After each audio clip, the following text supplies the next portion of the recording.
సాయంత్రం భర్తతో కలిసి పార్కులో వాకింగ్కి వెళ్లిన ఓ గర్భిణి కొన్ని గంటల్లోనే ప్రాణాపాయ స్థితికి చేరుకుంది.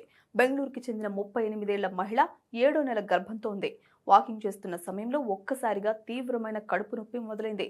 కొద్దిసేపటికే భారీ రక్తస్రావం కూడా కావడంతో ఆసుపత్రికి తరలించారు. డాక్టర్లు పరీక్షించగా ప్లాజెంటా గర్భాశయం నుంచి ముందుగానే విడిపోయే ప్రమాదకర పరిస్థితి ఏర్పడినట్లు గుర్తించారు. దీంతో తల్లికి బిడ్డకు ఆక్సిజన్ రక్త సరఫరా ఒక్కసారిగా దెబ్బతింది. దురదృష్టవశాత్తు బిడ్డ గర్భంలోనే మృతి చెందింది. ఇక ఆమె పొట్టలో దాదాపు 3 లీటర్ల రక్తం చేరిపోయింది. రక్తపోటు ప్రమాదకర స్థాయికి పడిపోయింది. కిడ్నీలు కూడా పనిచేయడం తగ్గించాయి. వెంటనే డాక్టర్లు ఎమర్జెన్సీ సర్జరీ చేశారు. ఏకంగా 6 యూనిట్ల రక్తం 16 యూనిట్లకు పైగా ఇతర రక్త భాగాలు ఎక్కించారు. పలువురు నిపుణులు కలిసి గంటల పాటు పోరాడి ఆమె ప్రాణాలను కాపాడారు. కొన్ని రోజులు ఐసీయూ చికిత్స తర్వాత ఆమె కోలుకుని మళ్లీ సాధారణ జీవితంలోకి అడుగుపెట్టింది. నిజానికి గర్భధారణ సాధారణంగానే సాగుతున్నా ఒక్కసారిగా ప్రమాదకర పరిస్థితులు రావచ్చు.